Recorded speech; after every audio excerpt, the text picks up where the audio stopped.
इस कार्यक्रम के पुण्यार्चक हैं श्री नरेश सुखबीर सिंह जी जैन, विसर, धर्मपत्नी किरण नरेश जैन, पुत्र व पुत्रवधू मानव नरेश जैन, अनुराधा मानव जैन, पुत्र मोहित नरेश जैन, पौत्र विहान मानव जैन, आहान मानव Jain, Sabarmati Ahmedabad 5, Visar detergents private limited Ahmedabad, धोध सीकर प्रवासी इम्फाल बैंगलोर कलकत्ता निवासी, पिताजी स्वर्गीय श्री मिश्री लाल जी काला एवं माता श्री स्वर्गीय फूल देवी जैन की पुण्य स्मृति में कोरोना वैश्विक महामारी के शीघ्र निवारणार्थ पुण्यार्चक महेश कुमार काला एवं धर्मपत्नी श्रीमती मंजू देवी जैन, पुत्र अंकित, पुत्रवधू कृतिका, पौत्र आरव एवं अद्विक आदि काला, पुत्री एवं दामाद श्रीमती मिकिता अंकित जी गंगवाल, कुमारी वान्या अर्थव Gangwal Ranchi, firm variety traders complex Imphal Calcutta Bengaluru, Shrimati Suman Jain, Shri Mahendra Kumar Jain Kala, सब परिवार कोची केरल।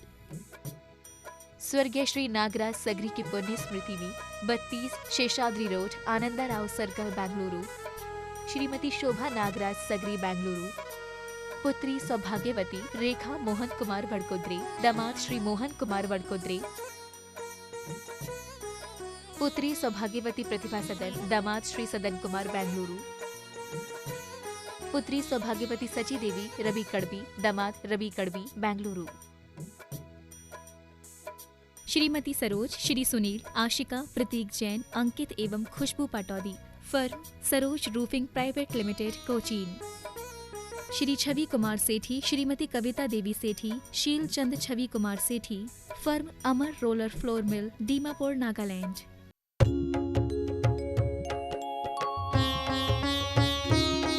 शंका समाधान। बोलिए देवादिदेव खज्जराट श्री पार्श्वनाथ भगवान की जय जय जय।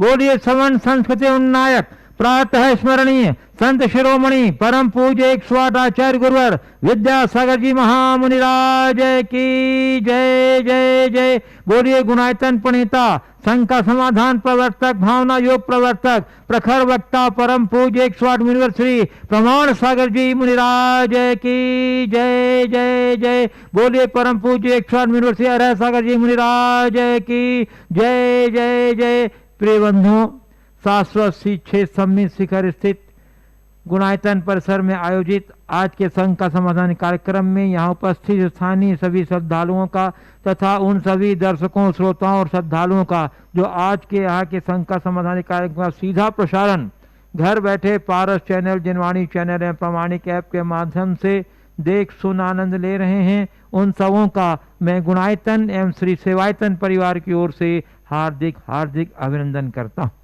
मैं आपको लिए चलूँ संघ का समाधान की ओर। इसके पूर्व प्रतिदिन की तरह हम लोग सर्वप्रथम पूज्य देव को चरण कमलों में त्रिबार नमोस्तु निवेदित करते हुए उनके मंगल में आशीर्वाद से अपने को अभिषिक्त करते हुए कृतार्थ करेंगे। तो हाथ जोड़िए, मस्तक झुकाइए और बोलिए मेरे साथ, नमोस्तु गुरुदेव, नमोस्तु गुरुदेव, नमोस्तु गुरुदेव। प्रिय बंधुओं, जैसा कि आप लोग को विदित ही है कि यहाँ शाश्वत श्री सम्मेद शिखर जी में जिन धर्म की अचिंत्य युगांतकारी प्रभावना करने वाला गुणायतन के निर्माण कार्य तीव्र से चल रहा है, मैं आपको बताना चाहता हूँ कि यह गुणायतन जिन धर्म की प्रभावना के इतिहास में एक नए इतिहास का सृजन करने जा रहा है, एक अनूठा आयतन होगा।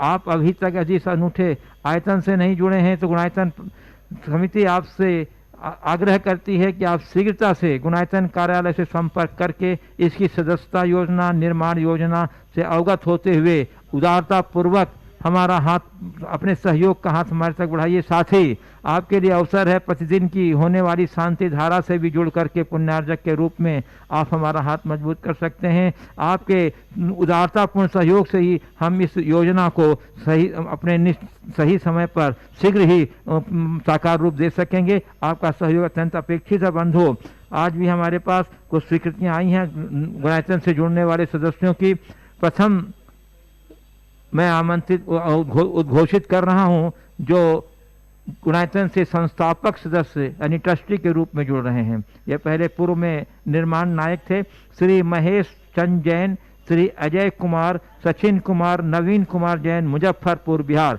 हम आपकी उस उदारता का और आपके उज्ज्वल भविष्य का कामना करते हैं। बंधुओं, 1 लाख रुपए की राशि देते हुए सूत्रधार सदस्य के रूप में जुड़ रहे हैं जबलपुर से माता पिता स्वर्गीय श्री नरेंद्र जैन एवं श्रीमती उर्मिला जैन की शादी के सालगिरह के अवसर पर श्री नीरज कुमार जैन, श्रीमती सुची जैन, श्री निखिल कुमारी सुहानी ईशानी जैन, जबलपुर मध्य प्रदेश। और बंधुओं दूसरे सूत्रधार के रूप में हैं श्री सुरेश चंद जैन, श्रीमती सुमन लता जैन, सपन जैन, आंशिक जैन, बेंगलोर। और तीसरे सूत्रधार हैं श्री सुरेश कुमार जैन, श्रीमती मीरा जैन, गौरव जैन, सिमरन जैन, कियान जैन, गुवाहाटी। और बंधुओं निर्माण सारथी सदस्य के रूप में जुड़ रहे हैं 51,000 रुपये की राशि प्रदान करते हुए श्री नरेंद्र कुमार जैन, श्रीमती सरोज जैन, श्री निखिल जैन। ये जन्म दिवस के शुभ अवसर पर श्रीमती हिमांगी जैन, नियारा जैन, जगदलपुर। और बंधुओं 11,000 रुपये की राशि प्रदान करते हुए निर्माण निधि सदस्य के रूप में जुड़ रहे हैं खंडवा मध्य प्रदेश से श्री आनंद कुमार जैन, श्री देवेंद्र कुमार जैन। गढ़ा कोटा मध्य प्रदेश से श्रीमती गीता जैन, धर्मपत्नी संतोष जैन। मंडी बामौरा मध्य प्रदेश से कुमारी महक जैन अपने जन्म दिवस के शुभ अवसर पर पिता श्री संजीव जैन। छत्तीसगढ़ से श्री सुनील कुमार जैन, श्रीमती अंजना जैन। और कासगंज से श्री अथर्व जैन के जन्मदिन के शुभ अवसर पर श्री सुरेंद्र कुमार जैन, श्रीमती सुधा जैन। और बंजो बालोद छत्तीसगढ़ से श्रीमती मृदुला जैन, श्री आकाश जैन, कपिल जैन, इस्ता जैन। जयपुर राजस्थान से श्री अश्वनी जैन, श्रीमती अर्चना जैन, एकांश जैन। और बंधु इंदौर से पौत्री हिति जैन के 6वें जन्म दिवस के उपलक्ष्य में श्री जिनेश कुमार, श्रीमती मणि जैन, ब्रह्मचारी बहन पिंकी दीदी, मिली दीदी, श्री रजत कुमार, अदिति जैन, आराध्या जैन, इंदौर। और बंधुओं मंदिर निर्माण हेतु कोटा राजस्थान से श्री जम्बू कुमार जी, रोहित कुमार जी, विनीत कुमार जी, अजय कुमार जी, सौर्य जैन, खजूरी वाले एवं समस्त गोयल परिवार महावीर कॉम्प्लेक्स दादावाड़ी ने 25,000 रुपये की राशि प्रदान की है। और हजारीबाग से श्रीमती कांता देवी सेठी, धर्मपत्नी स्वर्गीय स्वरूप चंद जी सेठी 11,000 प्रदान किए। इस प्रकार हम सभी दानदातारों के सभी नए सदस्य जो हमारे जुड़ रहे हैं उन सबके उज्ज्वल भविष्य की कामना करते हैं और आपकी उदारता के लिए साधुवाद देते हैं। और अब मैं गुरुदेव लिए चलता हूँ अपने सदस्यों को शंका समाधान की ओर। प्रथम प्रश्न के लिए मैं आपको आमंत्रित कर रहा हूँ यहाँ उपस्थित 10वीं प्रतिमाधारी बाल ब्रह्मचारिणी बहन सविता जी को। और उसके बाद तैयार रहेंगी बाल ब्रह्मचारिणी बहन माया दीदी 7वीं प्रतिमाधारी। साक्षात विराजमान रत्नत्रय रूपी गुणों के प्रकाश पुंज मुनि द्वय के चरणों में कोटि सा नमन। मुनि श्री एक जिज्ञासा है, अपराध शब्द सुनाए लेकिन परापराध, प्रज्ञापराध और आत्मापराध। परापराध तो ठीक है कि हम दूसरों के ऊपर कोई किसी प्रकार का मन वचन का ऐसे कुछ करते तो परापराध है, लेकिन प्रज्ञापराध और आत्मापराध क्या ईर्ष्या, द्वेष आदि ये प्रज्ञापराध या आत्मापराध की कोटि में आएंगे, या फिर जो लोग मुंह में राम और बगल में छुरी जैसे रहते हैं क्या वो ऐसे प्रज्ञापराध की कोटि में आएंगे कि आत्मापराध की कोटि में? जिज्ञासा है। बहुत अच्छा सवाल किया है आपने। पर अपराध, आत्म अपराध और प्रज्ञा अपराध, पर के प्रति हमारे द्वारा किए जाने वाले जितने भी दुष्कृत्य हैं वे पर अपराध की श्रेणी में आते हैं, और स्व के प्रति किए जाने वाले सभी दुष्कृत्य आत्म अपराध की श्रेणी में आएंगे। स्व के प्रति अर्थात अपने जीवन में बुराइयों को भरना, ईर्ष्या, द्वेष, घृणा, मात्सर्य, क्षोभ, क्रोध, लोभ, मोह, काम की वृत्तियां बढ़ाना और इनका शिकार बनना एक प्रकार की आत्महत्या है, जिससे आत्मा का हनन हो। वो सब आत्मा अपराध की श्रेणी में आता है, लेकिन प्रज्ञा अपराध इन सब से बिल्कुल अलग है। अपने ज्ञान को गलत दिशा में लगाकर उसका दुरुपयोग करना, निज पर के हित की जगह निज पर के अहित में नियोजित करना, ये प्रज्ञा अपराध की श्रेणी में आता है, ऐसा समझना चाहिए।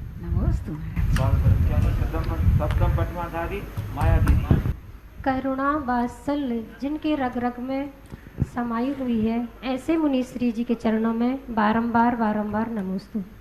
मुनिश्री जी, मकान और मन दोनों की एक राशि है, लेकिन मकान को तो हम लोग सफाई कर लेते हैं, लेकिन मन की किस प्रकार सफाई करें आपके श्रीमुख से सुनना चाहते हैं। बहुत अच्छा सवाल है। मकान और मन दोनों की राशि एक है। मकान की सफाई कर लेते, मन की सफाई कैसे करें? मैं कहता हूँ जैसे मकान की सफाई करते हैं वैसे ही मन की सफाई करें। मकान की सफाई करने के लिए क्या करते हैं? बुहारी लगाते हैं। तो मकान में बुहारी लगाने से मकान की सफाई हो जाती है। मन में बुहारी लगाओ, मन की सफाई हो जाए। तो कैसे लगाएं? मन में बुहारी लगाओ, ये प्रतिक्रमण, अपनी निंदा, अपनी आलोचना, अपने दोषों के प्रति पश्चाताप का भाव, उन्हें दूर करने का मनोभाव, मन की सारी बुरी स्मृतियों को त्यागने का भाव, ये सब मन की बुहारी है। हम लोग प्रतिक्रमण करते हैं। प्रतिक्रमण का मतलब ही है अपने मन में बुहारी लगाना। और जब तक हम मन में बुहारी नहीं लगाएंगे अपने जीवन को सुखी और सफल नहीं बना पाएंगे। इसलिए मन के कूड़ा करकट को दूर करने के लिए हमें नित्य बुहारी लगाना चाहिए, ताकि रंच मात्र भी किसी प्रकार का कचरा मन में ना हो। नमोस्तु महाराज। हाँ। पूज्य गुरु जी, मैं आमंत्रित कर रहा हूँ श्री राजकुमार जी काला हजारीबाग, और उसके बाद तैयार रहेंगे गुणायतन के राष्ट्रीय कोषाध्यक्ष सह कोषाध्यक्ष श्री देवेंद्र कुमार जी मेरा गया बिहार। गुरुदेव के चरणों में सत बंदन, सत नमन। गुरुदेव, लोग 3 प्रकार से नमोकार मंत्र का जाप करते हैं। एक तो धीमे उच्चारण में नमोकार मंत्र का जाप करते हैं, दूसरा मन में करते हैं, और तीसरा श्वास के द्वारा करते हैं। एक श्वास अंदर लेते हैं, नमोकार का जाप करते हैं, छोड़ते हैं, नमोकार का जाप करते हैं। सर्वश्रेष्ठ विधि कौन सी? देखिए, एक है पाठ, एक है जाप, और एक है मानस। जब हम दीर्घ उच्चारण पूर्वक बोलते हैं तो पाठ कहलाता है। जब बिना उच्चारण के हम अंतर्जल के साथ बोलते हैं तो वो जाप कहलाता है। यहाँ जिह्वा चल रही है पर उच्चारण नहीं, पर जिह्वा के स्पंदन के बिना मन से केवल जाप कर रहे हैं। श्वास के लेने में नमो रिहंतानम, छोड़ने में नमो सिद्धानम, लेने में नमो आयर्यनम, छोड़ने में वो नमो वज्रायनम, फिर लेने में नमो लोए और छोड़ने में सबसाहुनम। ये कहलाता है मानस। इसके आगे ये तीनों जाप की श्रेणियां हैं। चौथा स्तर है ध्यान, जिसमें जपा नहीं जाता, ध्याया जाता है। उत्तरोत्तर जिसमें एकाग्रता अधिक है, तन्मयता अधिक है, उसका प्रभाव अधिक है। पाठ की तुलना में जाप, अगर आप एकाग्र हो जाए तो, और जाप में से भी अधिक मानस, और मानस से भी ऊंचा ध्यान। नमोस्तु गुरुदेव। नमो। श्री देवेंद्र कुमार जी अजमेरा, गुणायतन डिस्ट्रिक्ट सह कोषाध्यक्ष गुणायतन। नमोस्तु महाराज जी, नमोस्तु महाराज जी, नमोस्तु महाराज जी। यह प्रश्न बीना काला ने पूछा है महाराज जी गया से। सौधर्म इंद्र एक भवतारी है, तो पहले स्वर्ग में रखा गया है, और लोकांतिक देव भी एक भवतारी है, उनको 5वें स्वर्ग में रखा गया है। ऐसा इसलिए देखिए, सौधर्म में इसलिए उसको पहले में रखा, लोकांतिक है, वो 5वें में है। फिर तो आप कहोगे सर्वा सिद्धि वाले भी एक भाव अवतारी, उनको सबसे ऊपर क्यों रखा? जिसके योग्य जो परिणाम होते वही होते हैं। लोकांतिक देव भले 5वें स्वर्ग में हैं, पर 5वें स्वर्ग में रहने वाले सभी देव लोकांतिक नहीं है, समझ गए? वो तो सीमित संख्या वाले। इसलिए जहाँ जिसकी जो व्यवस्था उसको उसी अनुरूप समझना चाहिए। नमस्ते महाराज। श्री अभिनव जैन, गुणायतन शिखर जी। मुनि द्वय के चरणों में बारंबार नमोस्तु नमोस्तु नमोस्तु। गुरुदेव, अपने जीवन में गुरु किनको बनाएं और कैसे बनाएं? नमोस्तु गुरुदेव। देखिए, गुरु का जीवन में बड़ा महत्वपूर्ण स्थान है।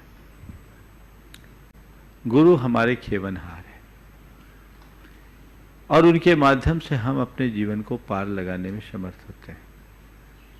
इसलिए गुरु का अवलंबन तो बहुत आवश्यक है, पर किसे गुरु बनाए ये बहुत महत्वपूर्ण सवाल है। जिसके अंदर गुरुत्व का गौरव प्रकट हो गया उसे गुरु बना लो। जो तुम्हें अंधेरे से प्रकाश की ओर ले जाने में सक्षम दिखे उसे तुम गुरु बना लो।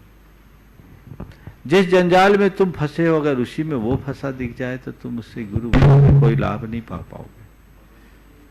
गुरु को मार्गदर्शक के रूप में चुनना है तो तुम्हें देखना चाहिए कि जिस चीज की तलाश में हम गुरु की शरण में जा रहे, वो वहाँ है भी कि नहीं। यदि है तो नत हो जाओ, समर्पित हो जाओ, और यदि नहीं है तो तटस्थ हो जाओ। कम से कम एक गुरु के भीतर इतना तो होना चाहिए कि विषयाशा वशाती तो निरारंभो परिग्रह, ज्ञान ध्यान तपो रक्त तपस्वी स प्रशस्यते। जो विषय और उसकी आसक्ति से रहित हो, आरंभ और परिग्रह से रहित हो, ज्ञान ध्यान और तप में जो लीन हो, वह सच्चा गुरु कहलाने का अधिकारी। ऐसे ही गुरु का चयन करना चाहिए। नमोस्तु।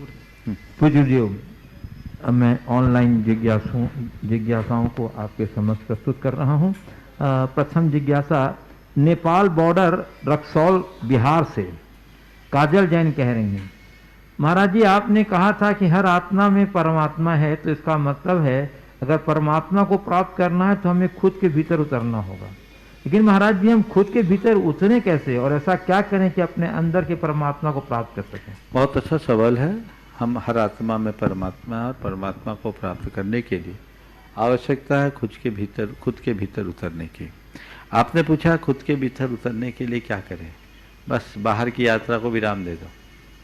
जब तक हमारी यात्रा बाहर की ओर होगी हम खुद से दूर होंगे। जब हमारी बाहर की यात्रा पर पूर्ण विराम लगेगा, अंतर यात्रा होगी, और वह अंतर यात्रा हमें आत्म साक्षात्कार करने में निमित्त बनाएगी। जब तक हमारी इंद्रियों की बहिर्मुखी प्रवृत्तियां हैं, हमारा मन बहिर्मुख है, हमारा चित्त विखंडित रहता है, बटा रहता है, उस समस्त प्रवृत्ति को बाहर से भीतर की ओर मोड़ना जो आध्यात्मिक सोच के बल पर संभव है। इसलिए उस आत्मा की गहराई में उतरना है तो सबसे पहले आत्मा की भावना भाव, नित्य प्रति आत्मा की भावना भाते भाते एक स्थिति ऐसी आ सकती है जब हम उस आत्मा का अनुभव करने में भी समर्थ हो जाए, और जब वो क्षण आए तब हमारे सारे विकल्प अपने आप दूर हो जाएंगे। तो बाहरी विकल्प जब तक जीवित हैं तब तक आत्मा में उतरना संभव नहीं है। देखो जैसे एक पानी है, शांत पानी में हम अपनी साफ छवि को बड़े आसानी से देख सकते हैं, लेकिन पानी यदि तरंगायित है तो उसमें हमारी छवि नहीं उभर सकती। इसी तरह जब तक हमारे मन में संकल्प विकल्पों के तरंग उत्पन्न होते रहेंगे, हम अपनी आत्मा का साक्षात्कार करने में समर्थ नहीं होंगे। आत्मा का साक्षात्कार वे ही कर पाते हैं जिनका मन राग द्वेष की तरंग से पूरी तरह मुक्त है, तो उसे दूर करे अंतर्मुक्ता के माध्यम से।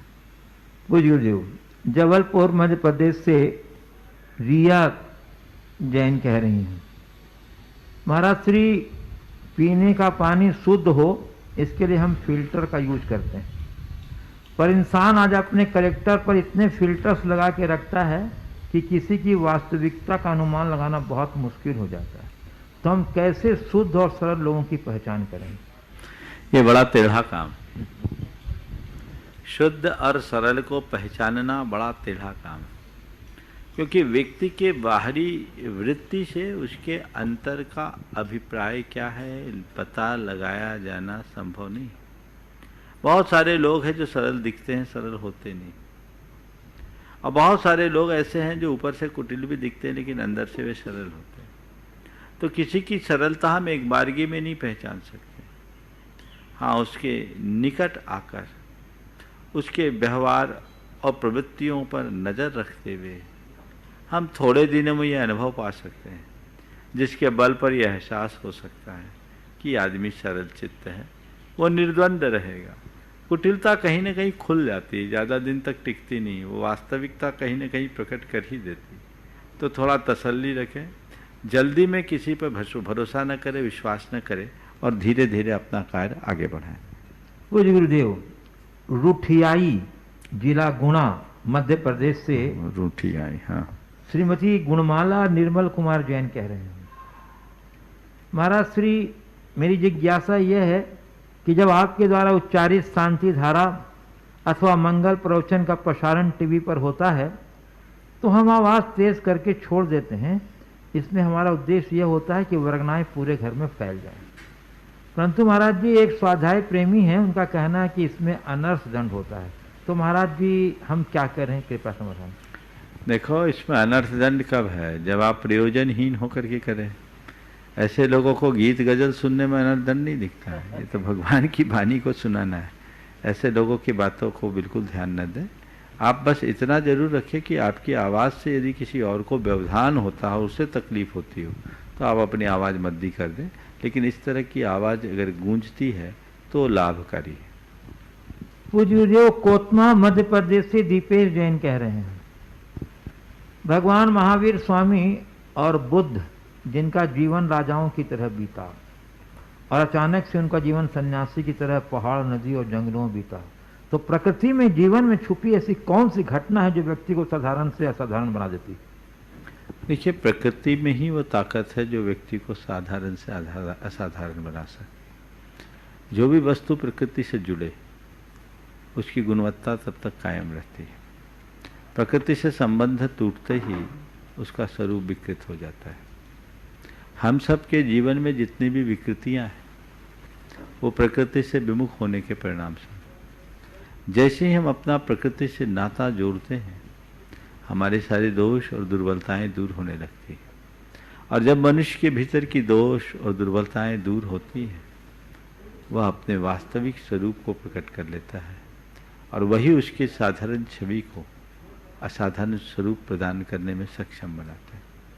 आप देखिए, एक पौधा, गुलाब का पौधा, जब तक अपने जड़ से जुड़ा रहता है, बढ़ता रहता है, खिला रहता है, लेकिन उसके किसी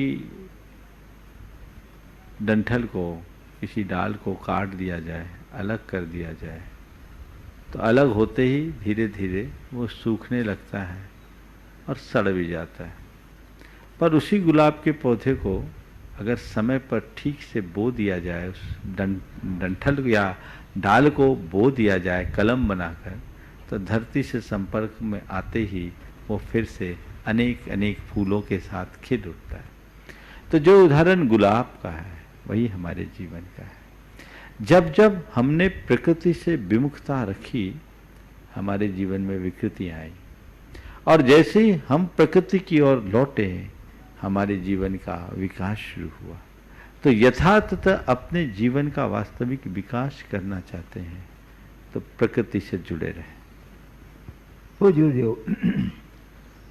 इंदौर मध्य प्रदेश से श्री महेंद्र जैन पत्रकार कह रहे हैं, गुरुदेव, लोग कहते हैं प्रभु भक्ति से संक्लेश घटता है, विशुद्धि बढ़ती है और वात्सल्य बढ़ता है। महाराज जी, फिर प्रश्न उठता, आखिर सभी लोग अपने अपने तरीके और सुविधा से भगवान की भक्ति करते हैं, फिर भी संक्लेश घटने के बजाय बढ़ता जा रहा है, विशुद्धि कम, अशुद्धि का वातावरण बना हुआ है, वात्सल्य बढ़ने के बजाय कटुता बढ़ रही है, ऐसा क्यों हो रहा है?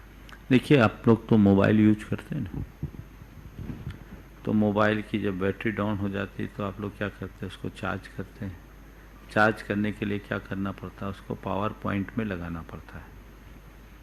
और ये अनुभव है सबका कि पावर पॉइंट में लगा करके हमने स्विच ऑन कर दिया तो मोबाइल चार्ज होके रहेगा। चार्ज होता है ना। कई बार लोग ऐसा करते, लगा के छोड़ दिए और अपने दूसरे काम में लग गए, घंटा 2 घंटा बाद देखा मोबाइल चार्ज हो गई, काम हो गया। तो पावर पॉइंट में मोबाइल को लगाने से मोबाइल चार्ज होता है। ये हमारा, आपका, सबका अनुभव है कि नहीं? मेरा अनुभव नहीं, मतलब आप लोगों का अनुभव है ना।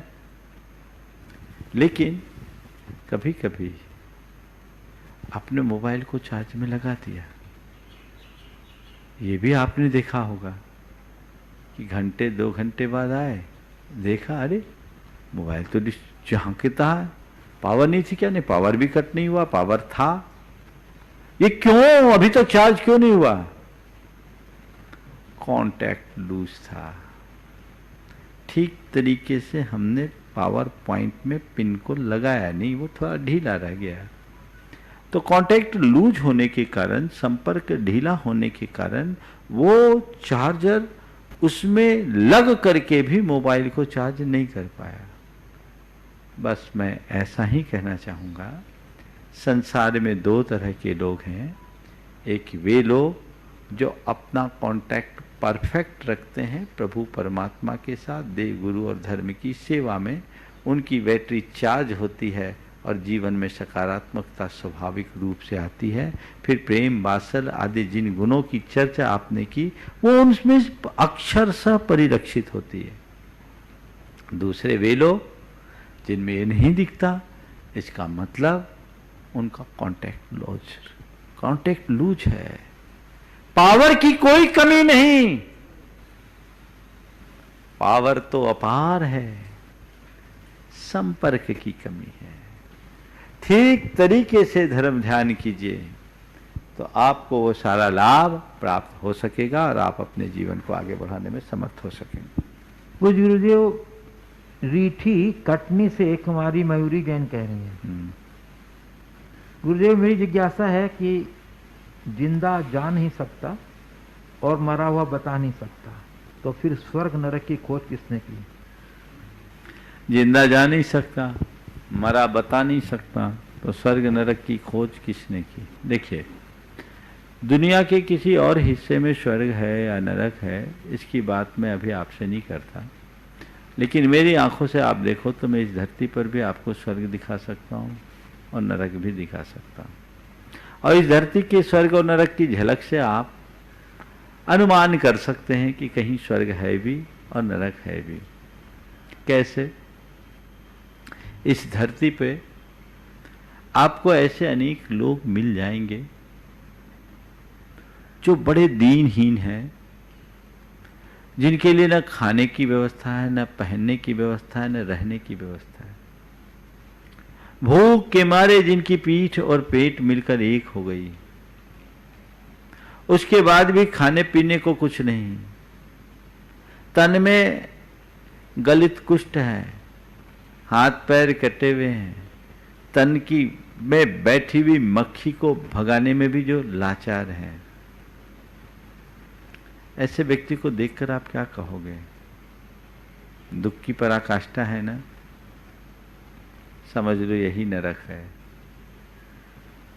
पर ये जो दुख है इसकी एक सीमा है, ये अंतिम नहीं है। इस दुख की एक सीमा है, ये अंतिम नहीं है। इससे आगे का भी तो दुख हो सकता है। तो समझ लेना, इस लोक में जो हम नरक भोगते हैं, इससे और बड़े दुख को हम जहां जाकर भोगते हैं वो नरक है। इस दुनिया में बहुत सारे ऐसे लोग होंगे जिनके जीवन में किसी प्रकार का अभाव नहीं, प्रतिकूलता नहीं, परेशानी नहीं, सारे के सारे संयोग अनुकूल, हर पल मजे में।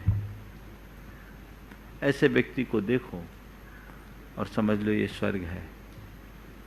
लेकिन इस स्वर्ग की भी एक सीमा है, इस सुख की भी एक सीमा है। उससे आगे का भी कोई सुख हो सकता है ना। तो इस दृश्य लोक में घटने वाले दुख की जो सीमा है, उससे बाहर का दुख जहां हम भोगते उसका नाम नरक है, और इस लोक में भोगने वाले सुख की सीमा से ऊपर के सुख को जहां हम भोगते उसका नाम स्वर्ग है। यह अनुमान किया जा सकता है। गुरुदेव, दमोह मध्य प्रदेश से AK जैन कह रहे हैं, गुरुदेव मेरा प्रश्न है कि कोई बात जो व्यापार से संबंधित हो या अन्य कोई विषय से जो हम अपने माता पिता या गुरु के सामने बताने के योग्य न हो, और मन बात बताने को अधीर हो, तो मन को कैसे समझाए? गुरुदेव कैसे बोलो जी। गुरुदेव, प्रश्न इनका है कि कोई बात जो व्यापार से संबंधित हो या अन्य कोई विषय से जो हम अपने माता पिता या गुरु के सामने बताने के योग्य न हो, और मन बात बताने को अधीर हो, तो मन को कैसे समझाएं? गुरुदेव शंकर समझाएं। देखिए, मेरा तो मानना है अगर इस तरह की कोई गलती हुई हो तो माँ बाप को बता देने में कोई परहेज नहीं करना चाहिए। उनसे क्या संकोच? जिन बातों को आप जानते हैं, आपके अतिरिक्त और कोई जानता है, यदि उन्हें माँ बाप को बता दिया जाए तो कोई बुराई नहीं, और गुरुजनों को भी अगर बता दिया तो कोई बुराई नहीं, बशर्ते ऐसा ना हो कि आपके बताने से माता पिता को गहरा सदमा पहुँचे और कोई दुर्घटना घट जाए, अथवा ऐसी कोई बात हो जो गुरु की मर्यादा के विरुद्ध हो। वो बात आप भले गुरु से न बताएं, लेकिन ऐसी बातों को हमें बताना चाहिए, अपने मन का बोझ हल्का करना चाहिए और उनके अनुभव का लाभ उठाते हुए अपना रास्ता प्रशस्त करना चाहिए। ऐसी दृष्टि जब तक अपने मन में नहीं जगाएंगे तब तक काम नहीं होगा। अब आपकी क्या स्थिति? व्यापार में होने वाली गलती बहुतों से होती है, वो गलती होगी, आप उसे बताइए, धीरे धीरे बताइए, एक झटके में मत बताइए। मान लीजिए किसी गलती से आपको भारी नुकसान हो गया, आप घर वाले को नहीं बताएंगे तो क्या होगा? घर से छिपाकर आप चलोगे, इसकी टोपी उसके सिर करते रहोगे और वो गलती आपको एक बड़े कर्ज के बोझ में दबा देगा। यदि आप ऐसी घड़ी में घर वालों से बोल करके उसका निराकरण करोगे तो जल्दी से आपका रास्ता प्रशस्त हो जाएगा। तो ऐसा देखना चाहिए। तो गुरुदेव, घुवारा मध्य प्रदेश से श्रीमती कविता जैन कह रही हैं, महाराज से किसी ने कहा कि परिपक्व व्यक्ति की 3 पहचान होती है, नम्रता, वाणी में मिठास, चेहरे पर आत्मविश्वास, ये तीनों चाहिए। ये कैसे प्राप्त की जा सकती है और यह किस अवस्था में प्राप्त होती है? क्या बाल अवस्था में अथवा युवा अवस्था में या प्रौढ़ावस्था में? नम्रता, वाणी में मिठास और मुख में, चेहरे में आत्मविश्वास। चेहरे पर कैसे पाई जा सकती सरलता पाने के ये 3 उपाय। देखिए, एक संदेश, एक प्रसंग से इसका उत्तर मैं देना चाहूँगा। श्री कृष्ण से एक बार गोपियाँ नाराज हो गई और गोपियों ने शिकायत भरे स्वर में कहा कि हम रात दिन आप पर न्योछावर हैं, फिर भी आप अपने प्रेम की वर्षा करने में कटौती कर देते, लेकिन इस बांसुरी के पीछे इतने क्यों पड़े हो? 24 घंटे अपने साथ लगाए रखते हो। बांसुरी के पीछे क्यों पड़े हो? 24 घंटे अपने से लगाए रखते हो। श्री कृष्ण ने जो उत्तर दिया, आज के आपके इस प्रश्न के उत्तर में मैं वही उत्तर देना चाहता हूं। बोले, देखो ये बात सही है, मैं बांसुरी को 24 घंटे अपने साथ रखता हूं और इसको देखकर तुम लोगों को जलन भी हो रही है, मैं देख रहा हूं, लेकिन इसकी कोई वजह है, इसमें कोई पक्षपात नहीं। बोले, क्या? बोले, इस बांसुरी में 3 विशेषताएं। बोले, क्या? पहली बात तो इसमें कोई गांठ नहीं है, इसके अंदर कोई गांठ नहीं है। दूसरी बात, ये बिना बुलाए बोलती नहीं है, और तीसरी बात, जब भी बोलती है मीठा बोलती है। मन में कोई गांठ मत रखो, अवांछित कार्य मत करो, और वाणी में मधुरता रखो, व्यक्तित्व में अपने आप विकास हो जाएगा। गुरुदेव, कटनी मध्य प्रदेश से सेठ श्रीमती चंद्रप्रभा सुभाष जी जैन कह रहे हैं, गुरुदेव, कोरोना एक बहुत अच्छी सीख देता है कि जैसे हम अपनी कसाई को क्वारंटीन कर लें तो पता नहीं कितने लोग वेंटिलेटर पर जाने से बच। क्या बात है। तो महाराज जी, कसाईयों का क्वारंटाइन करने का उपाय क्या है तथा इसकी अवधि क्या होनी चाहिए? देखिए, कसाई को क्वारंटीन करने की जरूरत नहीं है। आज कोरोना का थोड़ी क्वारंटीन किया जाता है, जो कोरोना से ग्रसित है उनको क्वारंटीन किया जाता है ना। तो आप अगर कसाई को क्वारंटीन करना चाहोगे तो कसाई तो अलग से है नहीं, कसाईवान को क्वारंटीन करो। अर्थात हमारे मन में यदि कसाई उभर रही हो तो हम अपने आप को वहां से अलग करने का अभ्यास बना लें, और यदि हम स्वयं को वहां से अलग कर दिए, पृथकवास हो गया यानी क्वारंटीन हो गए, तो फिर कसाई भड़केगी नहीं, तो फिर किसी वेंटिलेटर में जाने की नौबत नहीं आई। पूज्य गुरुदेव, इंदौर से रानी सेठी कह रही हैं, जब हम अपने कर्मों के आधार पर ही हमें फल मिलता है तो ईश्वर को धन्यवाद क्यों, एवं औरों को भी उनके कर्मानुसार फल मिलता है तो फिर हम उनकी मदद क्यों करें? देखिए, बात सही है कि हमें जो कुछ भी मिलता है अपने कर्मानुसार मिलता है, फिर भी हम परमात्मा को धन्यवाद देते हैं और औरों की मदद भी करते हैं। ऐसा क्यों करते हैं? ये हमारे हृदय की कृतज्ञता और नम्रता का द्योतक है। यद्यपि हमारे जीवन में जो कुछ भी घटता है वो हमारे कर्मों से ही घटता है, लेकिन फिर भी हमारी श्रद्धा हमारे जीवन में बड़ा बदलाव लाती है। कोई मनुष्य श्रद्धा से अभिभूत होकर किसी उच्च आदर्श के चरणों में अपने आप को समर्पित कर देता है तो उसके हृदय में उत्पन्न भाव विशुद्धि उसके जीवन में एक सकारात्मक बदलाव घटित करती है, और यही सकारात्मक बदलाव उसके पुण्य के बंध और पाप के क्षय का निमित्त बन जाता है, जो जीवन में आमूलचूल परिवर्तन कर देता है। तो ऐसा परिवर्तन वो निमित्त बन रहे हैं और वो आपके लिए उपयोगी है। जैसे आप दर्पण देखते हो और दर्पण को देख करके अपना श्रृंगार करते हो, शरीर में लगे दाग, चेहरे में लगे दाग धब्बे को साफ करते हो। दर्पण हमारे लिए कुछ नहीं करता, लेकिन दर्पण से हम प्रेरणा पाकर अपने दाग धब्बे मिटा देते हैं। इसलिए हम दर्पण को आप दर्पण को बहुत सहेज कर रखते हैं, उसके प्रति आपका बड़ा ख्याल रहता है कहीं दर्पण टूट न जाए, हमारे लिए सही स्वरूप बताने वाला है। ऐसे ही परमात्मा एक दर्पण है जो हमें हमारे दाग धब्बे को दिखाकर हमारी वास्तविक छवि का बोध कराते हैं। उससे भाव विशुद्धि बढ़ती है, जीवन में परिवर्तन आता है। तो जिनके निमित्त से मेरे भावों में विशुद्धि बढ़ी, उनके प्रति कृतज्ञता और बहुमान प्रकट करने में क्या हानि। आज आप गुरुओं का प्रवचन सुनते हैं, गुरुओं के सानिध्य में ला करके प्रेरणा पाते हैं, पर यह बात सच है कि गुरु आपको प्रेरित नहीं कर सकते, गुरु आपको बदल नहीं सकते। आप तभी बदलते हैं जब आपके अंदर बदलने की योग्यता होती है, गुरु तो केवल निमित्त बनता है। एक अभिमानी व्यक्ति ये कह सकता है कि गुरु तो केवल निमित्त है, मैं गुरु को क्यों देखूं।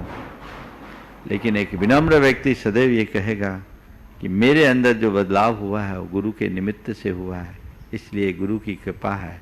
उसका हृदय पूरे जीवन गुरु के प्रति समर्पित रहेगा, वो कृतज्ञ बना रहेगा। तो परमात्मा के प्रति, गुरु के प्रति ये कृतज्ञता का समर्पण स्वाभाविक है और हर धर्मात्मा के हृदय में होना चाहिए। इसी प्रकार औरों की मदद, ये यथार्थ है कि हम किसी का भला नहीं कर सकते, हम किसी का बुरा नहीं कर सकते, लेकिन किसी के भले और बुरे में निमित्त बन सकते हैं। यदि हम किसी के भले में निमित्त बनते हैं तो हम अपना भला करते हैं, वो हमारे पुण्य का निमित्त बनता है। और हम किसी के बुरे में निमित्त बनते हैं तो उससे हमारा बुरा होता है। उसका हो ना हो वो उसकी बात, लेकिन हमारा बुरा तो होगा ही, क्योंकि वो पाप का कारण बनता है। तो हमारी अच्छी बुरी प्रवृत्ति का अच्छा बुरा परिणाम होता है। तो मदद करना एक अच्छा कर्म है जो हमारे जीवन को ऊंचा उठाने वाला है। तो हमने उसको मदद की, उसको क्या मिला मुझे नहीं मालूम, पर हमें तो उससे एक सत्कर्म मिला, हमारा अहंकार विगलित हुआ, हमने पुण्य कर्म को संचित किया, हमारी संवेदना व्यापक हुई, ये हमारे जीवन के गुणात्मक परिवर्तन का आधार बना। इसलिए हमें पर की सेवा में तत्पर रहना चाहिए, ये हमारा धर्म है। प्रवृत्ति में निमित्त एक दूसरे के लिए बड़े प्रभावित करते हैं, इसलिए निमित्तों को कभी अनदेखा नहीं करना चाहिए। पूज्य गुरुदेव प्रमोद प्रमिला जैन जुन्नार देव महाराज श्री के चरणों में नमन करते हुए कह रहे हैं, महाराज श्री 26 अप्रैल को मेरी पुत्र वधू का कोरोना से निधन हो गया। उसकी 2 वर्ष की बेटी है। महाराज जी, इतनी अल्प आयु में बेटी का मां से वियोग और पति से वियोग किस कर्म से हुआ? उस बेटी के प्रति अब उसके पिता का क्या कर्तव्य होना चाहिए? मेरी पुत्रवधू बहुत सरल स्वभावी धार्मिक थी, 10 उपवास करती थी, अर्ध चेतना अवस्था में भी अंतिम 15 मिनट तक नमोकार मंत्र बोल रही थी। उसे कौन सी गति प्राप्त हुई? बेटा बहुत व्यथित है, विचलित है, कृपया संबोधन दें। देखिए, बात बहुत गंभीर है और इस महामारी में न जाने कितने की बहू गई, कितने के बेटे गए, कितने का भाई गया और कितने क्या कि बहन गई, पति गया, पत्नी गई, माँ बाप भी चले गए। और अब आगे भी कौन कब लपेट में आ जाए कहा नहीं जा सकता। अनेक साधु संत भी गए, त्यागी व्रती भी गए। अब ये तो संयोग है, आना जाना तो लगा हुआ है। सबसे पहली बात तो ऐसी घड़ी में मैं आप सबसे कहूँगा कि विपत्ति में धैर्य ही हमारे लिए सबसे बड़ा आलंबन है। जैसा आपने बताया कि अर्धचेतन अवस्था में भी वो नमोकार का स्मरण करते रहें, तो यदि उनने अपने अंत तक परिणाम संभाल लिए तो इस बात का द्योतक है कि ये सुमरण है। इसे सुमरण के अंतर्गत कहते हैं। अंत समय में धर्म ध्यान पूर्वक देह त्यागने का नाम सम्यक्त मरण। तो ये सम्यक तो मरण है, तो सदगति तो उनकी हुई होगी, इसमें कोई संकोच नहीं। अब जहां तक उस 2 वर्षीय बच्चे की बात पूछी है, उन 2 वर्षीय बच्चों का कौन से कर्म का उदय था कि वे माँ का साथ छूट गया? पति का कौन से कर्म का उदय था कि पत्नी का साथ छूट गया? अब जो भी कर्म का उदय है ये तो सर्वज्ञ जाने, पर इसे पापोदय मान करके स्वीकार कर लेना चाहिए। हो सकता है आपने कभी किसी की माँ का वियोग कराने में निमित्त आप बने होंगे, आज आपकी उस बच्चे की माँ का वियोग हो गया। तुमने कभी किसी की पत्नी का वियोग कराकर उसे विधुरता का दुख भोगने में निमित्त भागीदारी की होगी, आज तुम्हारे जीवन में ऐसा संयोग हो गया। मन के समाधान के लिए ऐसी भावना भानी चाहिए। अब रहा सवाल कर्तव्य का, तो मैं तो यही कहूँगा कि अब दोहरी जिम्मेदारी निभाकर अब पिता और माँ दोनों की भूमिका को निभानी चाहिए और उस बच्चे के भविष्य को अच्छा बनाना चाहिए। आज वो बच्चा होनहार होकर कल और अच्छी स्थिति में आ सकता है, इस घड़ी को ध्यान रखें और परिवार ऐसी घड़ी में अपना संयम रखे। मैं इस माध्यम से उन तमाम लोगों को ये संदेश देना चाहता हूँ जिन्होंने इस महामारी में इस तरह का कोई भी वियोग झेला है, सकारात्मक रहें, तत्व ज्ञान का आश्रय रखें, एक वाक्य सदैव स्मरण रखें, जब चीज़ें हमारे नियंत्रण से बाहर हो तो उसे उसके प्रति समर्पण होना और स्थिति को स्वीकार लेना, यही हमारा धर्म है, इसके अलावा और कोई रास्ता नहीं। पूज्य गुरुदेव हजारीबाग झारखंड से श्रीमती हीरा बड़जात्या कह रही हैं, गुरुदेव जिंदगी मौका कम और धोखा ज्यादा देती है, तो महाराज श्री मेरी शंका है कि हम इस मौका और धोखा के बीच में कैसे चौका लगाएं कि इस दुनिया में जाते समय हम कोई अफसोस न रहे। मौका कम धोखा ज़्यादा होता है, और मौका और धोखा के बीच में चौका कैसे लगाएं कि जाते समय अफसोस ना हो, जाते समय छक्का लगा दें। और जोर देता हूँ, देखिए मौका कम धोखा ज़्यादा है, होगा, हर युग में हुआ है, लेकिन ऐसी स्थिति में जो मौके को पहचान कर उसका सदुपयोग कर लेता है वो कभी धोखा नहीं खाता। धोखा देने वाले आए तो भी उसका कुछ बिगड़ता नहीं। मनुष्य को अवसर की परख होनी चाहिए, अवसर की पहचान होनी चाहिए और अवसर के अनुरूप ही अपना काम होना चाहिए। यदि ऐसा करेंगे तो व्यक्ति कभी ऐसा करने वाला व्यक्ति कभी विफल नहीं होता। इसलिए हमें हमेशा ऐसा ध्यान रखना चाहिए और उसकी तरफ अपनी दृष्टि रखनी चाहिए। और जहाँ तक हम अपने जीवन में इस औचित्य का विचार करते हुए हर मौके का सदुपयोग करेंगे तो हमारे लिए हर क्षण चौका लगाने का अवसर मिलेगा और हम इस दुनिया से जाएंगे तो पूरी शाही वृत्ति से जाएंगे, जो एक प्रकार का छक्का हो जाएगा। पूज्य गुरुदेव गढ़ा कोटा जिला सागर मध्य प्रदेश से श्री प्रवीण सिंह ही कह रहे हैं, गुरुदेव न जन्म कुछ न मृत्यु कुछ, बस इतनी सी तो बात है, किसी की आंख खुल गई, किसी को नींद आ गई। बहुत सुंदर। तो गुरुदेव मेरी जिज्ञासा यह है कि क्या यही जीवन के बारे में यथार्थ सत्य है, यदि नहीं तो यथार्थ सत्य क्या है? बिल्कुल यही यथार्थ है, इसे समझा जा सकता है। न जन्म कुछ न मौत कुछ, सच तो यही है कि किसी की आंखें खुल गई, किसी की बंद हो गई। पर काश हम किसी की आंखें बंद होते देखकर अपने अंदर की आंखें खोल दें तो जन्म मरण के चक्कर से ही मुक्त हो जाए। हम रोज जन्म देखते हैं, रोज मरण देखते हैं, लेकिन इसके बाद भी आज अपनी आंखें मूंदे बैठे हैं। ये आंखें तो एक पल के लिए मूंदती है, अंदर की आंखें तो न जाने कितने जन्मों से हम मूंद करके बैठे हैं। हमें अंदर की आंखें खोलने की कोशिश करनी चाहिए। जब तक अंदर की आंखें नहीं खुलेगी हम अपने जीवन का उत्थान नहीं कर सकते। पूज्य गुरुदेव बीना मध्य प्रदेश से श्रीमती पुष्पलता जैन कह रही हैं, महाराज श्री भक्ति में एवं सामान्य वार्तालाप में ध्वनि तरंगों के कंपन का क्या महत्व है? हम अपने उच्चारण को कैसे शक्तिशाली बना सकते हैं, कृपया मार्गदर्शन। देखिए ध्वनि विज्ञान जो बात कहता है उसे हमें समझना चाहिए। हम लोग जो मुख से शब्द उच्चारित करते हैं, इनके उच्चारण करने से ध्वनि की तरंगे होती है, उसके मापक यंत्र है और एक लिमिट तक, जैसे 80 डेसिबल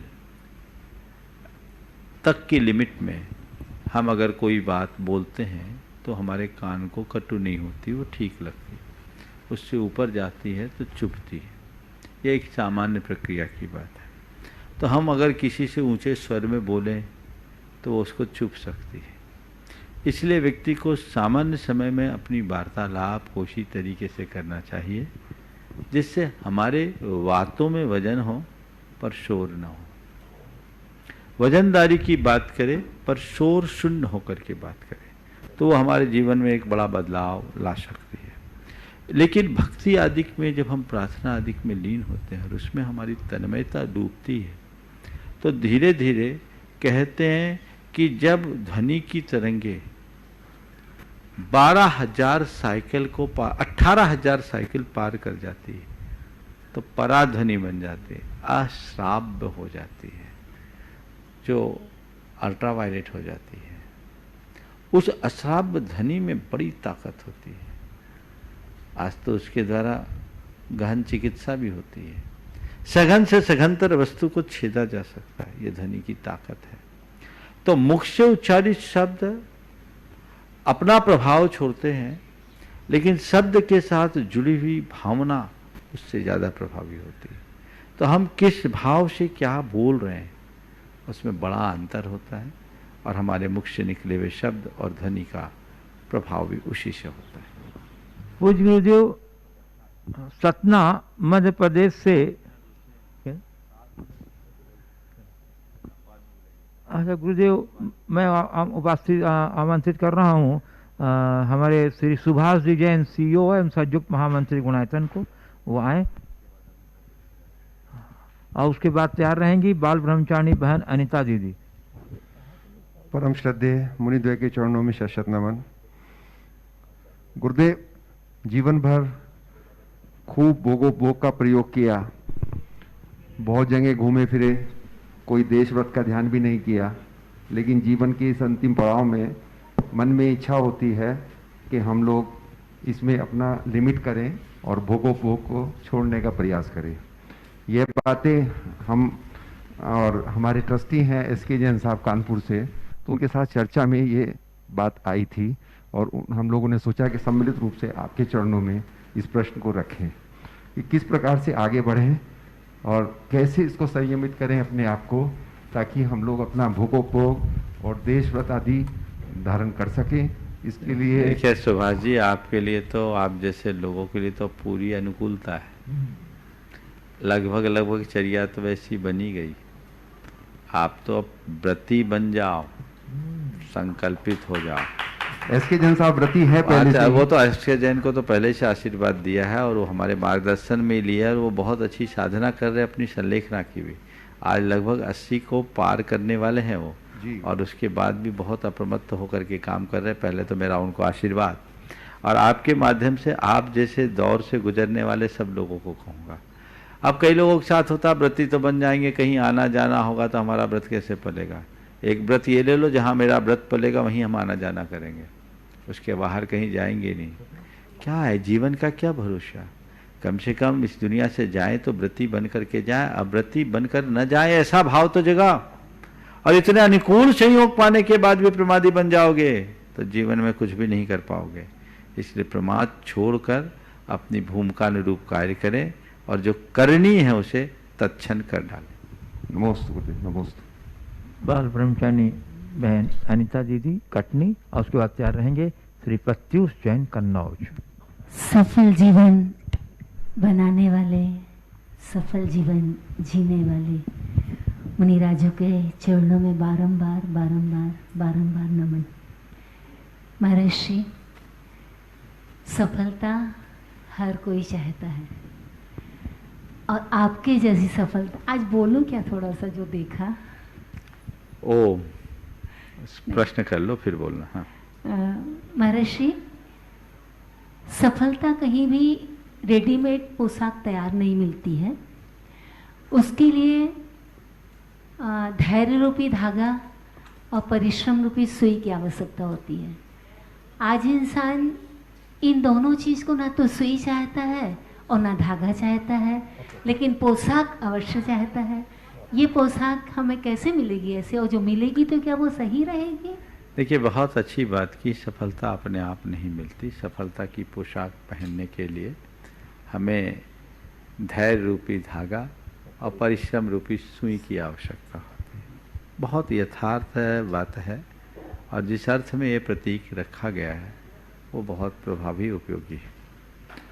हमें इस तरफ सोचना चाहिए, जो लोग ऐसा किए बिना अपने जीवन को सफल बनाना चाहते हैं, मैं समझता हूँ वे केवल एक दिवा स्वप्न देखते हैं, उसे कुछ होने जाने वाला नहीं। जो व्यक्ति सच्चे अर्थ में सफल होना चाहता है वो अपने लक्ष्य के प्रति पूरी तरह समर्पित होता है। दरअसल सफलता का अर्थ भी हमें समझ लेना चाहिए। सफलता क्या है? किसी निर्धारित लक्ष्य को प्राप्त कर लेने का नाम सफलता है। हर व्यक्ति का अपना अपना लक्ष्य है, और जिसने जो लक्ष्य बनाया उस लक्ष्य तक पहुंचने में अपने आप को सफल मानता है। हालांकि पूर्ण सफलता का अर्थ दूसरा है, पर जो भी आपका लक्ष्य है, जिस क्षेत्र में आप सफल होना चाहते हो, उसके लिए आपको अपने आप को खपाना पड़ेगा। बिना खपाए कोई भी व्यक्ति न तो आज तक सफल हुआ है न होगा।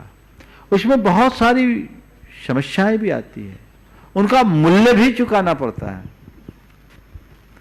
पर जिसके ध्येय में उसका लक्ष्य होता है, दृष्टि में उसका लक्ष्य होता है, वो उसको देख के बाकी सब बातों को दरकिनार करता है। मुझे एवरेस्ट तक जाना है तो केवल मुझे एवरेस्ट देखना है, इधर उधर देखना ही नहीं। ठान ले तो सफलता मिले, उसके लिए समर्पित हो जाए तो सफलता मिले। बातें करने से कभी नहीं मिलती, चाहे लौकिक हो या लोकोत्तर। वे ही लोग जीवन में सफलीभूत हुए हैं जिनने अपने आप को पूरी तरह से उसमें खपा दिया।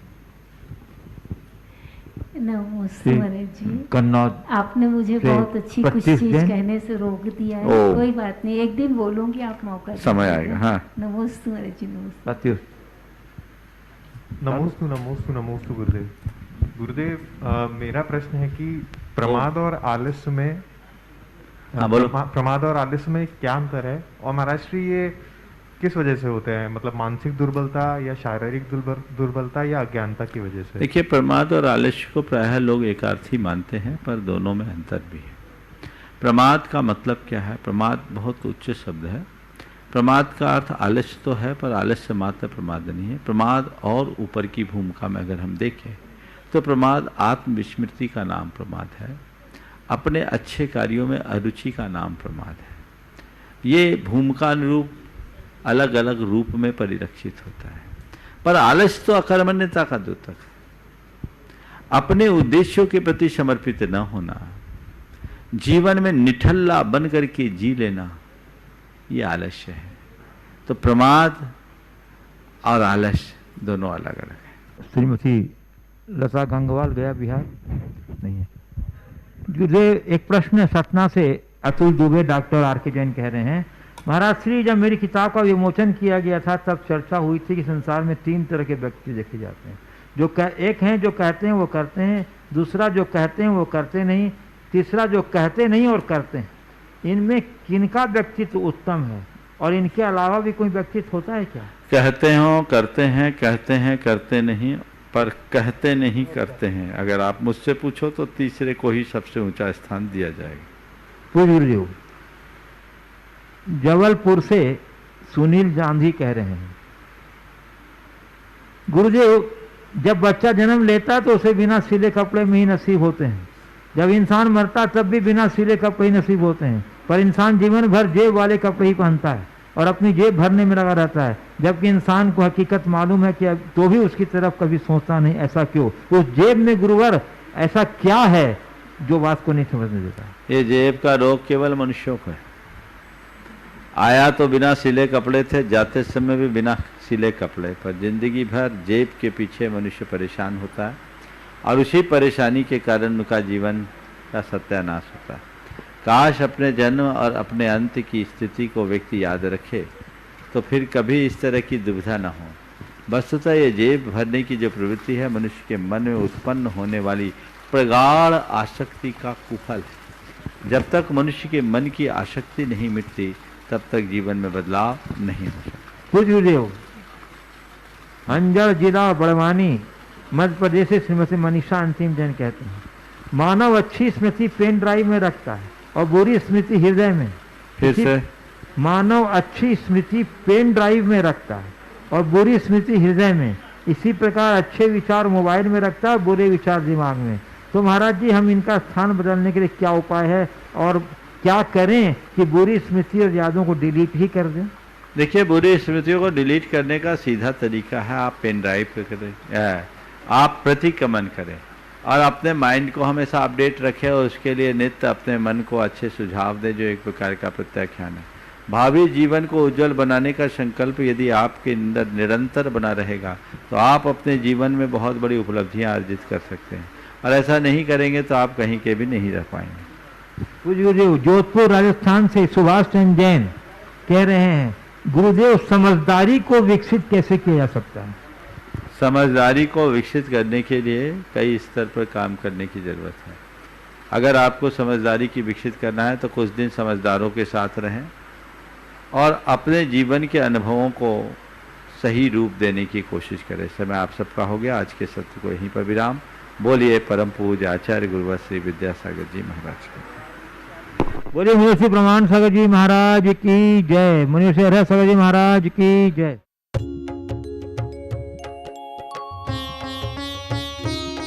शंका समाधान।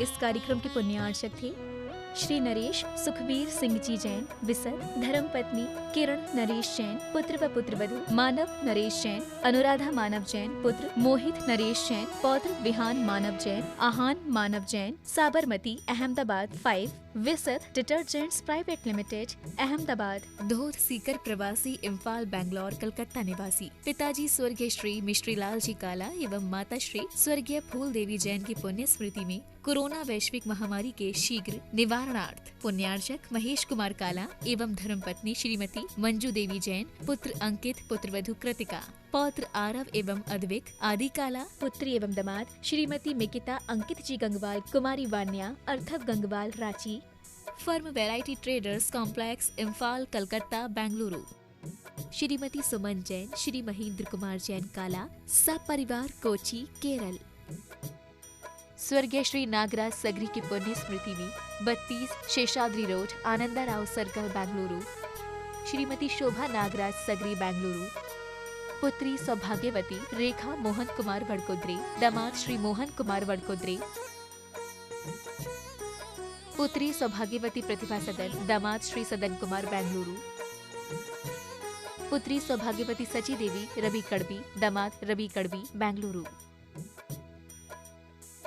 श्रीमती सरोज, श्री सुनील, आशिका, प्रतीक जैन, अंकित एवं Khushboo Pataudi, firm Saroj roofing private limited Cochin, Shri Chhavi Kumar Sethi, Shrimati Kavita Devi Sethi, Sheel Chand Chhavi Kumar Sethi, firm Amar roller flour mill, Dimapur Nagaland.